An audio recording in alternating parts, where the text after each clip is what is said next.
Olá pessoal, mais uma vez estamos aqui para estudar as profecias e na semana passada nós estudamos os versículos 8 e 9 do capítulo 8. Hoje nós vamos estudar Daniel capítulo 8, versículo 14.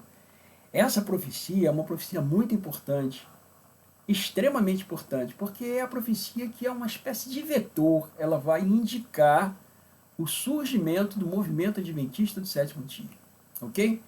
Vamos fazer uma oração, vamos começar com oração.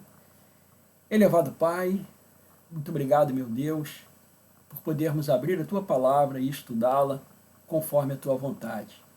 Queira, Senhor, estar conosco, abençoar não somente a mim que vou fazer a exposição, mas os amigos que estarão participando.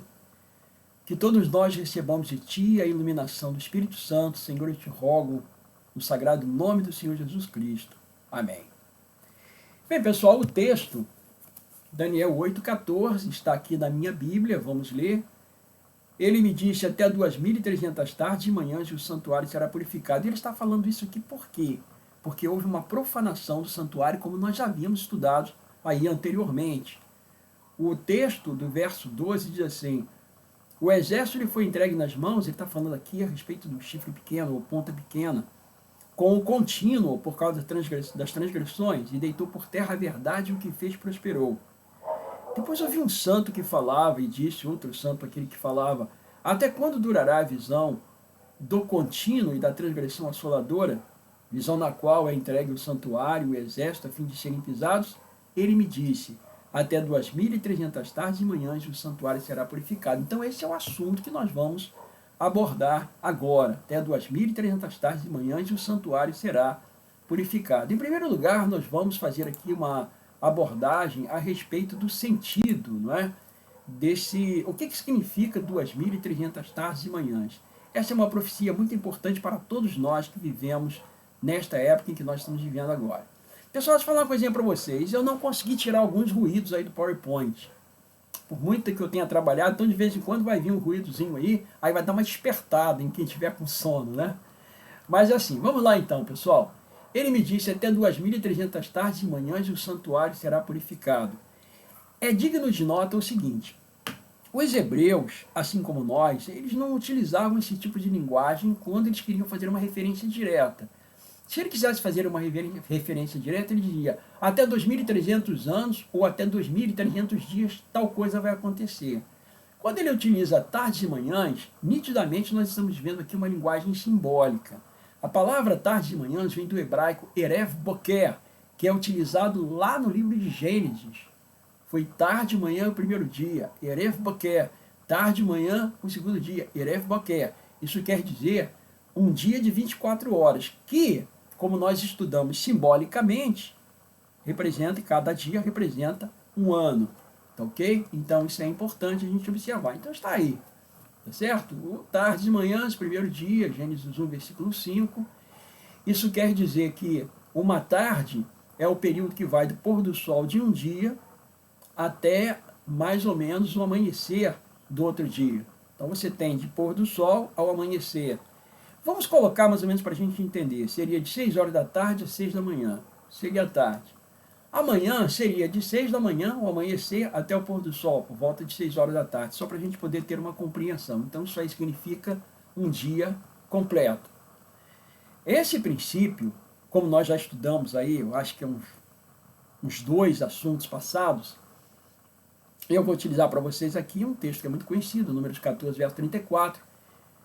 Segundo o número dos dias em que espiastes a terra, 40 dias, representando um ano, levarei sobre vós as vossas iniquidades, 40 anos, e tereis a experiência do meu desagrado. Ou seja, um dia por ano é um princípio que é utilizado na profecia. E como nós vimos aí anteriormente, alguns dias, aí, algumas semanas, nós estudamos o princípio de ano, isso é bastante utilizado pelos hebreus, inclusive na própria literatura hebraica, não é? Na própria literatura, está no âmago da literatura hebraica. Então, um dia em profecia representa um ano. 2.300 tardes e manhãs, 2.300 dias, portanto, vão representar 2.300 anos proféticos. É uma linguagem de referência profética. Tá ok? Bom, que porção dos 2.300 dias, anos, mencionados na visão, foi determinada ao povo judeu. Bom, essa profecia ela vai ser explicada no capítulo 9.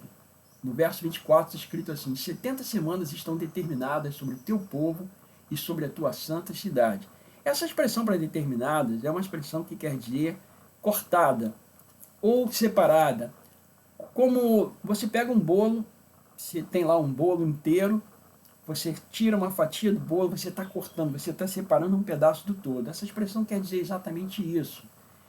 Que quando o anjo foi explicar a Daniel a profecia das 2.300 tardes e manhãs, ele começa explicando o seguinte: 70 semanas estão determinadas sobre o teu povo, ou seja, 70 semanas de anos são tirados dos 2.300 anos. 70 semanas de anos são 490 anos. Esses 490 anos foram tirados desse período total de 2.300 anos e foram separados para o povo judeu e para a santa cidade, a cidade de Jerusalém. Então é importante que esse período de tempo, ele foi um período de tempo dedicado ao povo judeu, com um objetivo que nós vamos conhecer daqui a pouco. Nós vamos colocar esse gráfico, eu gosto muito desse gráfico gradativo, a gente vai caminhando assim aos pouquinhos, porque esse gráfico gradativo ele vai ajudando a gente a entender depois no final, a gente entender o todo. Então vejam lá, você tem um período total de 2.300 anos. Desse período total de 2.300 anos, que a gente aqui não está falando nem no início nem no fim, você vai retirar um período de 490 anos, que aí na profecia são 70 semanas de anos, que são determinadas para o povo judeu. Então aqui, eu tenho aqui 2.300 anos e um período que será cortado, ok? Nós agora vamos ver, vamos partir para poder compreender onde é que começa isso. Quando disse o anjo que deveria começar as 70 semanas? Eu botei essa pergunta assim para a gente ajudar a gente, né? Então vamos lá, continuando. No verso 25, o anjo fala para Daniel: sabe e entende, desde a saída da ordem para restaurar e para edificar Jerusalém até o Messias, ungido, Messias é ungido, a palavra Meshiach significa ungido, ou Christos no grego, em português ungido, o príncipe, 7 semanas e 62 semanas, as ruas e as tranqueiras se reedificarão, mas em tempos angustiosos. Bom, vamos dar uma paradinha aqui para a gente poder entender isso aí. Desde a saída da ordem para restaurar e edificar Jerusalém. Por quê? Porque na época de Daniel, quando Daniel recebeu essa profecia, a cidade de Jerusalém estava em ruínas. O povo ainda era cativo lá, estava no cativeiro, primeiro babilônico, depois o cativeiro persa. Essa profecia é uma profecia que indica quando o povo hebreu, o povo judeu, deveria agora receber a ordem para voltar a Jerusalém e restaurar Jerusalém. Notem que aqui nós temos duas expressões, desde a saída da ordem para restaurar e para edificar. Eu vou confessar uma coisa para vocês, eu quando comecei a estudar essas profecias, isso aí foi no ano de 1981, muito tempo, não é? Bastante tempo. Quando eu comecei a estudar essa profecia, eu achava que era a mesma coisa. E até alguns anos, mesmo depois de ter passado por uma faculdade de teologia, eu achava que restaurar e edificar eram sinônimos. Mas quando eu comecei a estudar o hebraico e me aprofundar um pouco mais, eu percebi que não é. Não se trata da mesma coisa. São duas coisas diferentes que nós vamos observar aqui. Ok? Então vamos lá. Sabe, entende, desde a saída da ordem para restaurar, a palavra hebraica é shub, e para edificar, banar, Jerusalém, até o Messias ungido. Então vejam que são duas expressões diferentes. A palavra restaurar significa restaurar no sentido de devolver alguma coisa. Você restaura uma cidade, ou seja, você devolve ela ao seu legítimo dono. Eu vou colocar um exemplo aqui, certo? Restaurar significa isso. E edificar significa construir, colocar tijolos, argamassa, levantar um muro, levantar uma cidade. Então são duas coisas diferentes. Então esse decreto, ele deveria conter uma ordem, e que essa ordem, ela teria que ter no seu escopo esses dois pontos importantes. Restaurar a cidade de Jerusalém ao povo judeu, devolver essa cidade a ele, e também começar a edificar a cidade de Jerusalém. É importante isso, tá ok? Bom, eu peguei essas duas palavras e fui dar uma passeada pelo Antigo Testamento para observar o uso desses dois termos. E nós vamos dar uma sacada aqui, vamos dar uma olhada, né? Veja que 1 Reis 20, verso 34, está escrito assim: Ben-Hadad disse-lhe: as cidades que meu pai tomou a teu pai, eu te restituirei. Shub. Monta os teus bazares em Damasco, como meu pai o fez em Samaria. Então aqui você está observando que um rei, filho de um outro rei, que tomou as cidades de um outro rei, agora esse que é filho devolve essas cidades para o filho daquele outro rei, que era vassalo. Ok? Vamos ver um outro exemplo aqui também. 2 Reis 14, 21 e 22. Todo o povo de Judá tomou Uzias, que era de 16 anos, e o constituiu rei em lugar de Amazias, seu pai.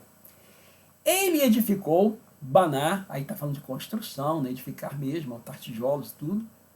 Ele edificou Baná a Elate e a restituiu, Shub, a Judá. Entenderam? Depois que o rei descansou com seus pais. Então aqui a gente percebe nitidamente o significado dessas duas palavras que são bem diferentes. Isso é muito importante para a gente compreender qual é o decreto que vai de fato se encaixar com essa profecia. Porque no mundo evangélico, no mundo protestante, alguns tomam algumas datas, como eu vou colocar aqui. Nós vamos descartar algumas dessas datas, mostrando que por que elas não podem representar essa data, como aparece aqui, significado na explicação do anjo, né? Por exemplo, esse decreto aqui de Ciro, de 536. Esse decreto ele é muito anterior, ele não chega até o Messias, ele não chega até Jesus Cristo. Okay? Então, esse decreto, você veja que 536 é assim, uma data muito, muito anterior. Okay? Então, o texto aí, Esdras 1, versos 2 a 4, e 2 Crônicas 36, 23, eles não autorizaram a restauração e reconstrução. Outro ponto importante, tá certo? Referia-se à reconstrução do templo, apenas do templo, tá ok? E aquele decreto que a gente observou lá é para a reconstrução de Jerusalém. Este de Dario I, em 525, então aqui o povo foi levado a reconstruir o templo, como está lá em Esdras capítulo 2. Houve uma oposição de Esmerdiz, ou Semerdiz, como dizem em outras versões. Por causa disso, as obras pararam. Em 520, Dario reafirmou o decreto de Ciro, de 536. Portanto, refere-se à continuação da obra que havia sido estorvada por Emerdiz. Ok? Então, esse decreto também ele não se encaixa.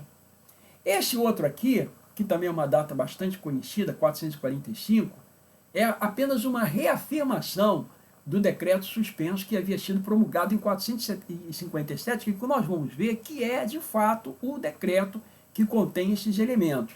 Tá certo? Ele foi expedido por Artaxerxes Longímanos I. Tá ok?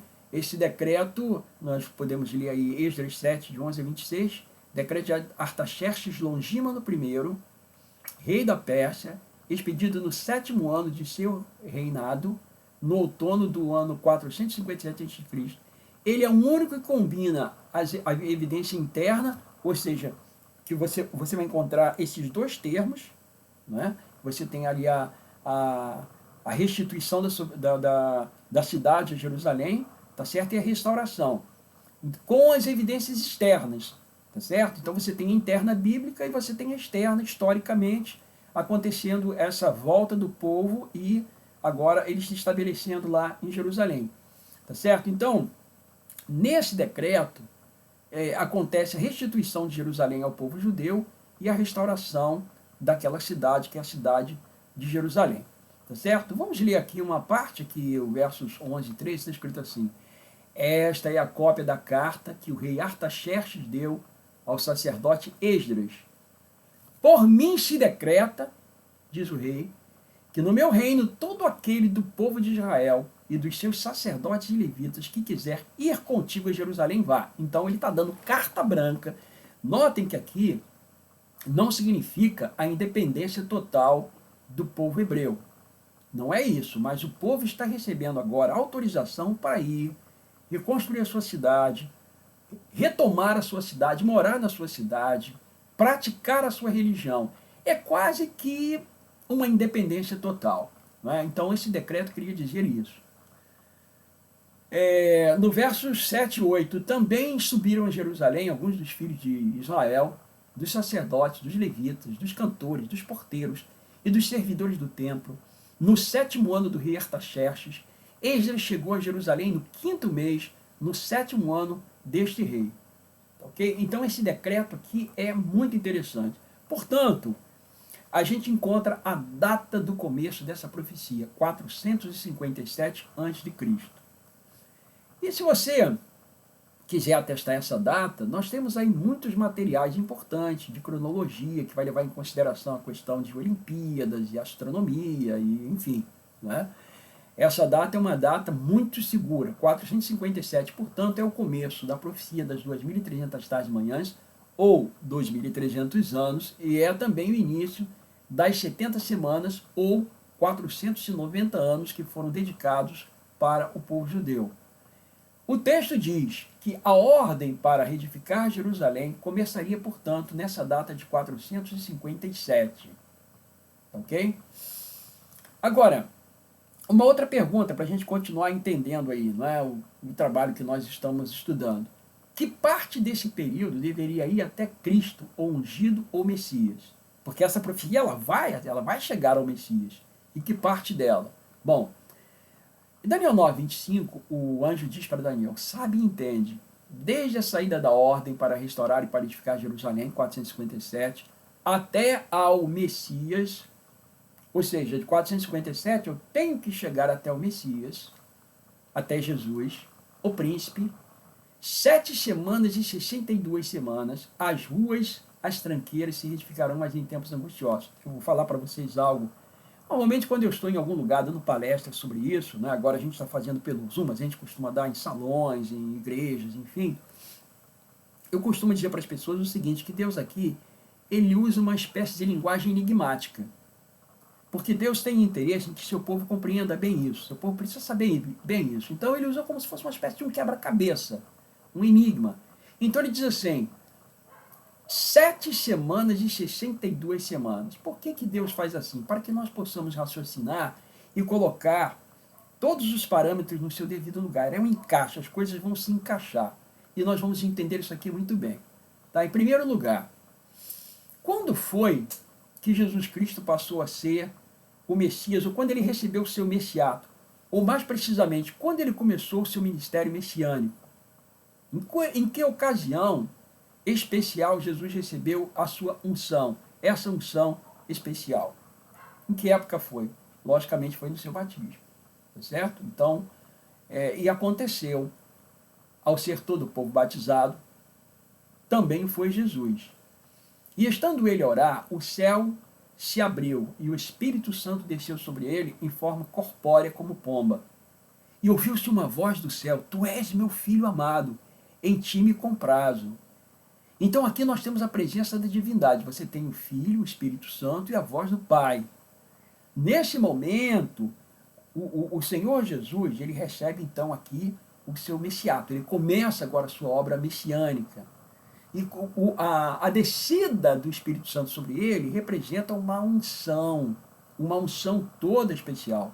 Tá, okay? E nós vamos ver isso aqui em Atos capítulo 10, verso 38, tranquilamente. Olha, como Deus ungiu a Jesus de Nazaré com o Espírito Santo e com poder. Aqui nós temos a presença da divindade. Deus ungiu a Jesus de Nazaré utilizando o Espírito Santo. Como Deus usou o Espírito e então ungiu a Jesus. Ali então ele recebe seu messiato. Em que ano foi isso? Foi no ano 27. Certo? Lucas 4, 18, Lucas relata, ele diz assim, o Espírito do Senhor está sobre mim. O Senhor Jesus falou, Lucas está relatando, pois que me ungiu para evangelizar os pobres. Ungiu quando? No batismo. Então, no batismo, Jesus Cristo foi ungido pelo Espírito para começar, então, a sua obra messiânica. Tá certo? Então, Daniel 9, 25, sabe e entende, desde a saída da ordem para restaurar e para edificar Jerusalém, até o Messias ungido, o príncipe, 7 semanas e 62 semanas, as praças e circunvalações se edificarão, mas em tempos angustiosos. Diz uma outra tradução, a atualizada. Agora nós vamos entender aqui essas 7 semanas e 62 semanas. Vamos começar a trabalhar isso aqui. O que são essas 7 semanas? 7 semanas são 49 anos. porque 7 semanas são 49 dias, mas estamos falando de profecias, então são 49 anos. Esses 49 anos foi o período utilizado para a reconstrução de Jerusalém. Se você começar lá em 457, você vai observar que a cidade de Jerusalém levou, portanto, 49 anos para ser construída. E 62 semanas. Então, se você tem 49 mais 62, você vai chegar a 434 anos, ok? Bom, aí você tem aqui no quebra-cabeça, é bem interessante isso. Então você tem aqui, vamos lá, a reconstrução de Jerusalém, 49 anos, ok? Mais 62 semanas, ou seja, são 434 anos, é o transcurso. Então você tem aqui 49 mais 62. Esse transcurso nos leva até o ano 27, quando Jesus Cristo, então, é ungido o Messias. Ok? Não é muito difícil a gente entender isso, tá certo? Então você tem aí 49 mais 434, dá 483 anos. Então, de 457 a.C. mais 483, você vai chegar no ano 27, que é o ano do batismo de Jesus. Ok? Muito bem, então eu tenho aqui a data em que começa a profecia, 457, mais o período em que a cidade de Jerusalém é reconstruída, eu chego ao ano 408. Ok? Muito bem. Agora, veja lá, então aqui eu tenho o tempo empregado na obra de reconstrução. Vamos continuar. Tenho mais 62 semanas, são 434 anos. Ela vai me levar até onde? O ano 27, que é o ano do batismo de Jesus. Então aí eu já montei uma parte do quebra-cabeça, certo? Muito bem, a profecia, ela continua dizendo assim: depois das 62 semanas, será morto, ou cortado, como diz lá, né? Será morto o ungido, e já não estará. Ele fará firme aliança com muitos por uma semana. Na metade da semana, fará cessar o sacrifício e a oferta de manjares. Parece complicado, mas não é muito complicado quando a gente começa a pensar em Jesus, no ministério de Jesus. Então ele diz assim: depois das 62 semanas será morto o ungido. Ou seja, depois do batismo de Jesus, ele seria morto. O ungido aqui é o Messias. Ele seria morto, seria cortado, morto. Porém, ele fará firme aliança com muitos por uma semana. Uma semana são 7 dias. Em profecia, 7 anos. Ok? Nós estamos com 483 anos transcorridos da profecia. Para completar os 490, faltam 7 anos, 7 dias proféticos. Então, o Messias, ele fará firme alianças com muitos por uma semana. Ou seja, 7 dias proféticos, 7 anos. Ok? Então, ele fará alianças com muitos por uma semana, ou seja, do ano 27 até o ano 34. Então, é essa aliança de Jesus com o seu povo, do ano 27 até o ano 34. Porém, na metade da semana, a metade de 7 é 3 anos e meio. Na metade da semana, fará cessar o sacrifício e as ofertas de manjares. Por que ele fez cessar?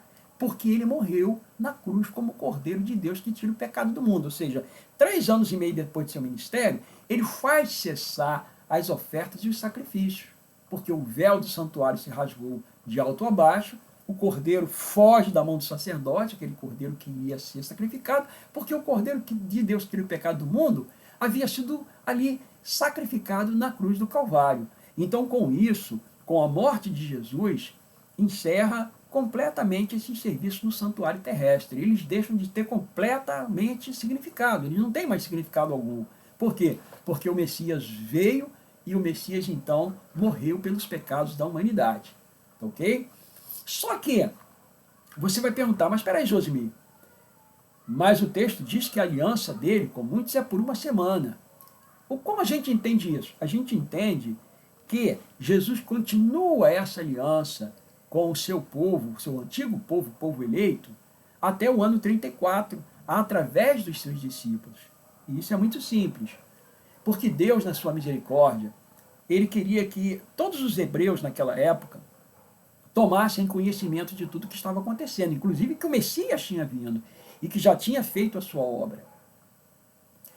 E até o Pentecostes foi importantíssimo para isso que aconteceu no ano 31, para essa divulgação. Depois, muitos saíram para divulgar a mensagem nos quadrantes do mundo antigo, e muitos judeus que moravam em outras terras agora passaram a conhecer a verdade a respeito do Messias.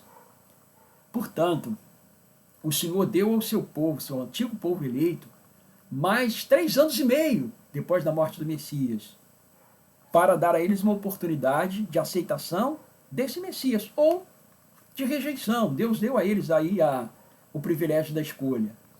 Então a aliança é por uma semana, nós já falamos a respeito disso, ela vai do ano 27 até o ano 34, sendo que no ano 31, na metade da semana, o Messias é cortado, acabam então as ofertas de manjares, porque ele é a oferta, ele é o Cordeiro de Deus, que tira o pecado do mundo. Certo? Será morto, ungido. Bom, Marcos 15, 37 e 38 diz: Mas Jesus, dando um grande brado, expirou, e o véu do santuário se rasgou em 2 partes, de alto a baixo. Então aqui nós temos um novo quadro, ok? Então vamos lá. Aqui você tem 7 semanas, reconstrução de Jerusalém, 62 semanas, transcurso, chega até ungido, o ano 27. A aliança dele com muitos é por uma semana, porém na metade da semana, no ano 31, ele morre na cruz, porém continua a sua aliança até o ano 34. Nós vamos daqui a pouco ver o que acontece lá. Okay? Então tá tudo aqui. Tá bom? Então aqui no ano 31, a morte do Messias. Tá ok? Bom, vamos caminhar aqui, vamos aqui. Então nós temos aqui um novo quadro, não é?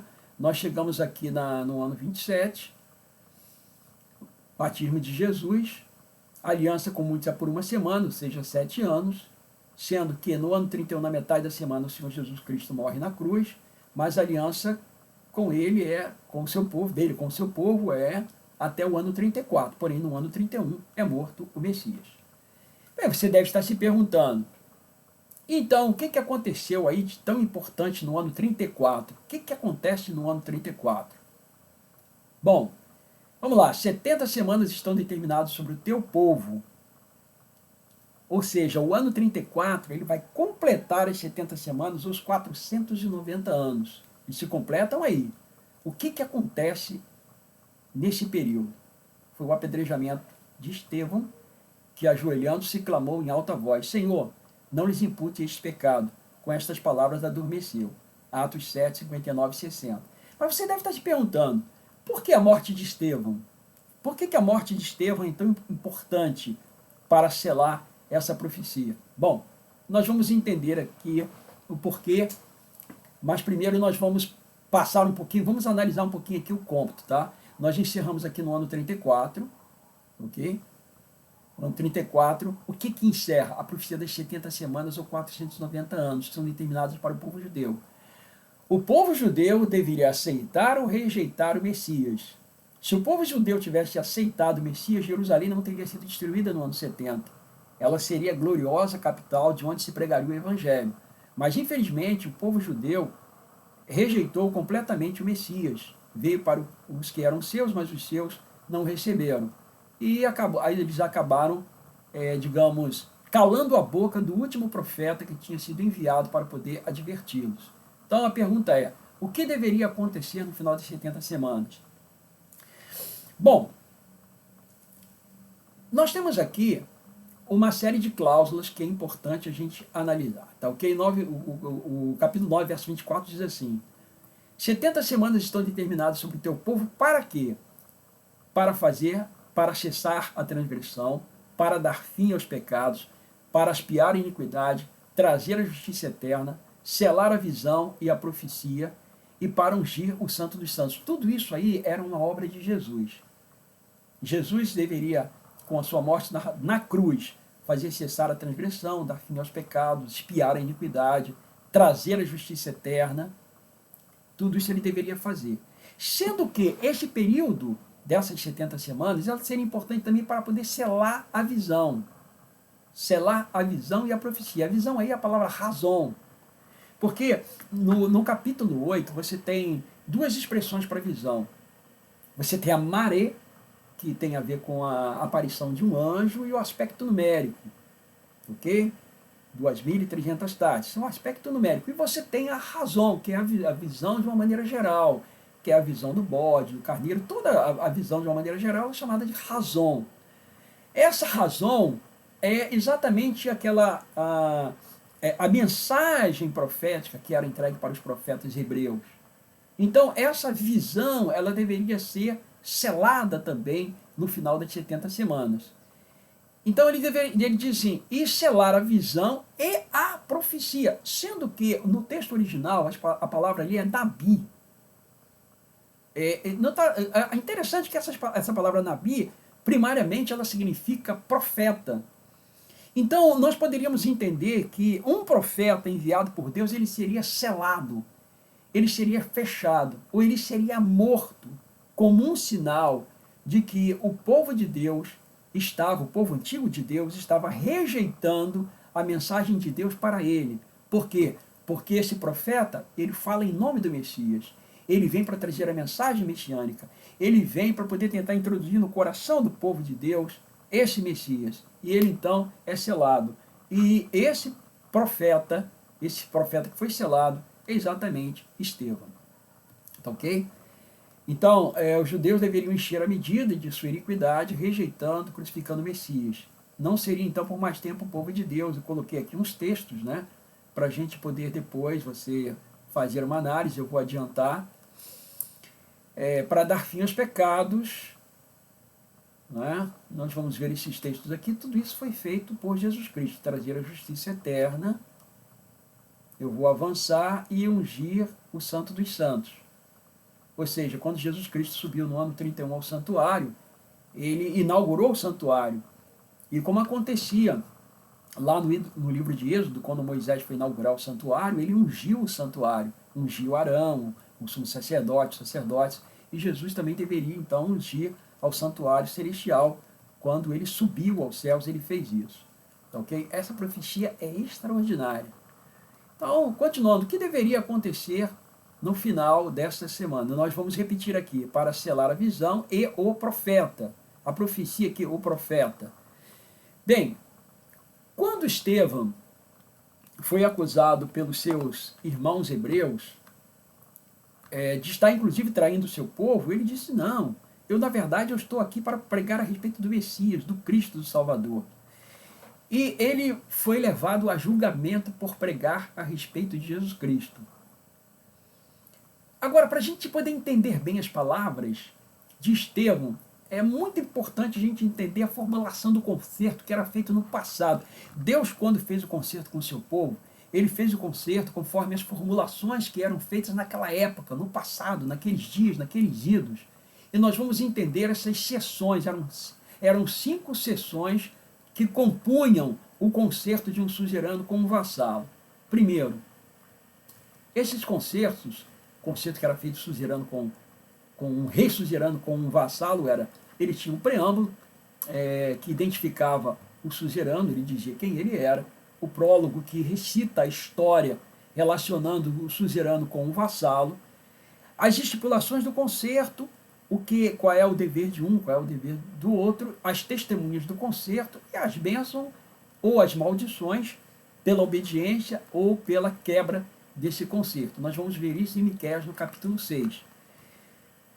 Esse texto, do jeito que está aqui, eu tirei da TEB, Tradução Ecumênica da Bíblia. Até onde eu saiba, ele é a única em português que traduz a palavra RIP, ela traduz pela expressão processo.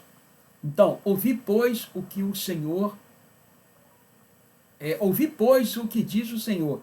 De pé instaura um processo diante das montanhas. Executem as colinas tua voz. Escutai montanhas, o processo do Senhor. E vós, inabaláveis fundamentos da terra. Este é o processo do Senhor contra o seu povo, contra Israel. Ele entra em debate. Meu povo, que te fiz eu? Em que te fatiguei? Responde-me. Continuando, verso 4. Foi por haver feito subir do Egito, quer dizer, Deus agora está falando dos benefícios que ele fez com esse vassalo, que é o seu povo. Foi por te resgatar da casa da escravidão, por enviar-te Moisés, Arão e Miriam como guias. Povo meu, lembra-te de que tramava Balaque, rei de Moabe, do que lhe respondeu Bileã, filho de Beor, na passagem de Chitim e Gilgal, e então reconhecerás as vitórias do Senhor. Então aqui nós estamos vendo um processo e Deus mostrando que o seu povo havia quebrado o concerto. Então essa expressão rib, ela significa um processo estabelecido que o suzerano estabelece pela quebra do vassalo. O vassalo quebrou o concerto. Então esse termo rib, processo, aparece 3 vezes em Miqueias 6, 1 e 2. Em 6, de 3 a 5, os atos poderosos de Deus em favor de seu povo no passado. Então ele vai apresentando, ele faz um histórico. Então essa porção do rib, ou processo do concerto, está em paralelo com a seção do prólogo do concerto original. Então a recitação das relações históricas entre o governante e os súditos, nós vamos encontrar algo muito parecido no que o Estevão vai fazer. Nós vamos olhar já rapidamente, certo? Então, veja, o discurso de Estevão em Atos 7, que começa com Abraão e termina com Salomão, está em paralelo com esta porção do concerto, ou do processo do concerto, ou seja, Estevão foi levado para ser julgado. Mas Estevão, ele apresenta na realidade a voz de Deus como um profeta, na verdade colocando aqueles que o estavam julgando como réus. Esse que é um ponto importante. E eles entenderam isso. Então Estevão, o último profeta, ao falar ao povo judeu, como eleitos de Deus, eles então silenciam a voz profética de Estevão, eles rejeitam esse profeta de Deus, e a partir daí os profetas passam a ser os profetas do Novo Testamento. Eu queria chamar a atenção de vocês aqui para o discurso de Estevão. Se você puder, abra a sua Bíblia em Atos, no capítulo 7, e nós vamos ver aqui, acompanhem comigo, Atos 7, verso 2. Eu vou ler a partir do verso 1. Então ele perguntou ao sumo sacerdote: porventura é isto assim? Estevão respondeu: varões, irmãos e pais, ouvi.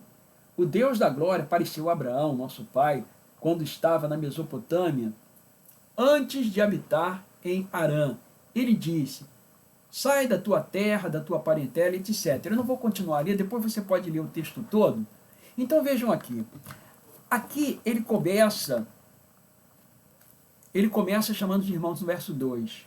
Introduz a história de Abraão ainda no verso 2. Transcorre com Isaac e Jacó, verso 8. Passa pelos patriarcas de José no verso 9. Moisés no verso 20. Arão, verso 40. Davi, verso 45. Então ele vai mostrando todos os atos e as testemunhas de Deus através da história. Certo? Verso 45. Aqui também, no verso 45, se identifica com os judeus com a expressão nossos pais. E encerra então com Salomão aqui no verso 47. Então, continuando aqui. No verso 51, ele muda o tratamento. Por quê? Quando os hebreus percebem que Estevão está usando o processo do concerto, se colocando como um profeta de Deus, e que eles estão sendo julgados, eles então agora querem arremeter contra Estevão. Então no verso 51, ele muda rapidamente o seu tratamento, e ele diz: homens de dura cerviz, incircuncisos de coração. No verso 52, vós agora vos tornastes traidores e assassinos. E no verso 53, vós que recebestes a lei por intermédio de anjos e não a guardastes. Aí o que eles fazem? Eles arremetem, eles pedrejam Estevão, porque eles percebem que Estevão, na verdade, os está, digamos, se colocando como um profeta, mostrando que eles estão, na verdade, rejeitando o concerto com Deus. Mas Estevão, cheio do Espírito Santo, fitou os olhos no céu e viu a glória de Deus e Jesus, que estava à sua direita, e disse: eis que vejo os céus abertos e o Filho do Homem em pé à destra de Deus. Atos 7, 55 e 56. Ora, os hebreus sabiam que essa expressão era uma expressão messiânica. Filho do Homem, que vai aparecer inclusive em Daniel, no capítulo 7, versículo 13, que se refere à entrada de Jesus Cristo no santuário celestial, no Santíssimo, numa cena de juízo, nítida cena de julgamento. E eles então, ali eles estão percebendo que de fato eles é que estão sendo desclassificados, não é? Então, o texto está aí, Daniel 7, continuei olhando, até que foram postos uns tronos, eles entendiam muito bem, eles sabiam o que significava isso, né? E nós encontramos essa cena de juízo, quando Estevão contempla o Filho do Homem, ele contempla o Filho do Homem, ele vê o Pai ao seu lado, e na verdade essa é uma cena de juízo, é uma cena em que aqueles que estão acusando a Estevão, na verdade eles estão sendo condenados. E nós temos aqui um paradigma em Acabe, 1 Reis 22, versículo 19. Micaías prosseguiu: ouve, pois, a palavra do Senhor. Viu o Senhor assentado no seu trono, e todo o exército do céu estava junto a ele, à sua direita e à sua esquerda. Né? E o ímpio rei Acabe, logo depois disso, foi morto. Era uma cena de juízo. Então vejam, Estevão, na verdade, ele representa aquele Nabi, aquele profeta que deveria ser selado. E com ele foi selado também em 70 semanas. Ou seja, o povo hebreu, ele deixa de ser o povo eleito. Agora não existe mais povo teocrático. Todos que quiserem a salvação vão receber essa salvação através da graça de Jesus Cristo. E ela tem que ser procurada individualmente, não mais coletivamente, mas individualmente. E a partir da morte de Estevão, interessante que a gente vai observar que tudo vai acontecer numa sequência. Nós estamos no capítulo 8 de Atos, agora no capítulo 9. Paulo é chamado para pregar aos gentios através de uma razão, uma visão. Pedro é convencido para aceitar os gentios em Atos 10, através também da razão, de uma visão. Ok? Paulo na estrada de Damasco, Pedro na casa de Simão, o curtidor. E assim então nós chegamos à conclusão das 70 semanas ou 490 anos que foram dedicados para o povo hebreu. Tá certo? Nós chegamos aqui então no ano 34, ok? No ano 34 completou-se então os 490 anos, são as 70 semanas, tá certo? Então você tem aqui um total de 2.300 anos, menos 490 anos, restam 1.810 anos. Como nós estamos no ano 34, se você somar 1.810 anos ao ano 34, você evidentemente vai chegar no ano de 1844.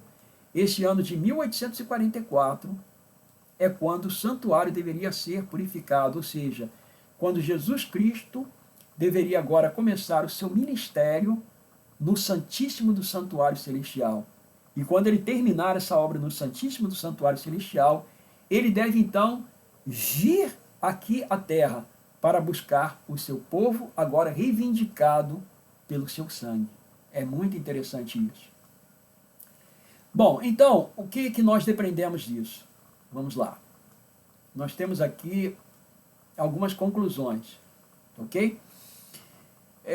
Com a morte de Estevão, nós chegamos ao fim do profetismo judaico. Ele se encerra ali, ok? E o início do profetismo cristão, com o chamado de Paulo e Pedro. Já que no ano de 1844, a ocorrência do profetismo do povo remanescente no fim dos tempos, com o chamado de Ellen Harmon, que depois tornou-se Ellen White. Esse é um assunto para a gente estudar um pouco mais para frente, tá ok? Adiante nós vamos estudar o que foi que aconteceu no ano de 1844, tá certo? É muito interessante a gente estudar esse assunto, porém, nós vamos fazer alguns preâmbulos, nós vamos estudar algumas profecias que vão nos levar. Como as pessoas que viveram naquela época descobriram essa profecia? Como é que foi isso? Isso veio do nada? Isso veio da cabeça de alguém, de algum curioso? Como é que foi? Ora, isso tem todo um contexto profético, tem todo um contexto histórico, tem toda uma preparação, e é isso que nós vamos ver depois. Então, na nossa próxima aula, na próxima semana, nós vamos estudar o que acontece, o que precedeu esse ano de 1844. Depois nós vamos estudar o ano de 1844, propriamente dito, que já vai ter muita coisa explicada até aí, tá certo? Até chegarmos aí aos fundamentos, entendermos toda essa questão aí do santuário, tá ok? Muito bem. O texto diz assim: porque Cristo não entrou em santuário feito por mãos, figura do verdadeiro, porém no mesmo céu para comparecer agora por nós diante de Deus. Hebreus capítulo 9, versículo 24. Então Jesus, quando ele subiu ao céu, ele subiu de fato para o santuário. Tá, ok? E em Hebreus, no capítulo 2, verso 17, está escrito que ele em tudo deveria ser semelhante aos irmãos. Nós vamos analisar um pouco mais sobre isso. Então, ali no santuário, em 1844, ele começa a obra de purificação do santuário celestial. Aí você vai perguntar para mim, peraí, lá no céu tem alguma coisa para ser purificada? Aguarde que nós vamos estudar sobre isso, certo? Ou seja, no ano de 1844, ele deveria começar um trabalho que parte lá do céu, mas que tem também a sua analogia aqui na terra. Enquanto há uma purificação lá em cima, há uma purificação aqui embaixo também. Ou seja, aqui na terra deveria ser restaurado o legítimo culto a Deus, abandonado durante tantos séculos, então isso deveria agora ser restaurado. Tá, ok? Essa profecia é uma profecia extraordinária, extraordinária. Vale a pena a gente estudar, porque de fato é uma profecia que nos ajuda a compreender muita coisa. Olha, eu quando estudei essa profecia pela primeira vez, eu fiquei encantado. Eu fiquei encantado porque eu observei que Deus fala conosco. Deus fala com o homem contemporâneo, Ele fala com a mulher contemporânea. Deus conversa conosco. Quando nós pegamos as Sagradas Escrituras, nós entendemos que Deus tem uma fala para nós. Ele tem um discurso para nós. E é muito bonito, e é muito lógico. Então, na semana que vem, nós vamos continuar estudando, nós vamos aprender muita coisa. Eu vou dizer uma coisa para vocês. Eu sei que muitas pessoas que assistem a esses vídeos que eu coloco aí na internet, muita gente talvez fica um pouco receoso e tal, com um certo preconceito. As pessoas têm muito medo de religião hoje em dia. As pessoas têm muito medo da interposição de religiões, de teologias, de doutrinas humanas, de coisas meramente humanas. Mas, pessoal, peguem a Bíblia, estudem a palavra de Deus. Quando a gente estuda a Bíblia, quando a gente começa a ler a Bíblia, a gente descobre muita coisa interessante. Deus fala ao coração da gente. E é isso que eu quero falar. E é isso que eu quero fazer. Eu quero estudar a palavra de Deus, mas a palavra de Deus, ela vai ser corroborada também por aspectos históricos, arqueológicos, antropológicos, sociológicos. Então, quando nós estudamos a Bíblia e nós vamos pegando as suas evidências aqui e ali, é uma coisa realmente maravilhosa, e é isso que a gente quer fazer. A gente quer estudar a Bíblia, mas a gente quer estudar a Bíblia com o pé no chão. A gente quer estudar fazendo uma exegese séria, usando todos os elementos que vão corroborar para que nós possamos ter exatidão naquilo que nós vamos concluir. Tá bom? Que Deus nos abençoe, e até a semana que vem nós vamos dar incremento ao estudo desta profecia. Tá bom? Podemos orar? Vamos orar. Pai Celestial, nós te agradecemos, Senhor, pela bênção maravilhosa de podermos estudar a Tua Palavra e de uma maneira muito particular, Senhor, a profecia das 2.300 tardes e manhãs, que é uma profecia que chega até os nossos dias. Ajuda-nos, Senhor, a entendermos bem, a compreendermos o que aconteceu ali no ano de 1844, para que nós possamos tomar sempre sólidas decisões ao Teu lado. Abençoe, Senhor, aos nossos espectadores, que todos recebam uma bênção muito especial de Ti. Senhor, eu te peço no sagrado nome de nosso bom Senhor, de nosso maravilhoso Senhor Jesus Cristo, que vive para todo sempre. Amém, Senhor. Louvado seja, Senhor, o Teu santo nome. Amém.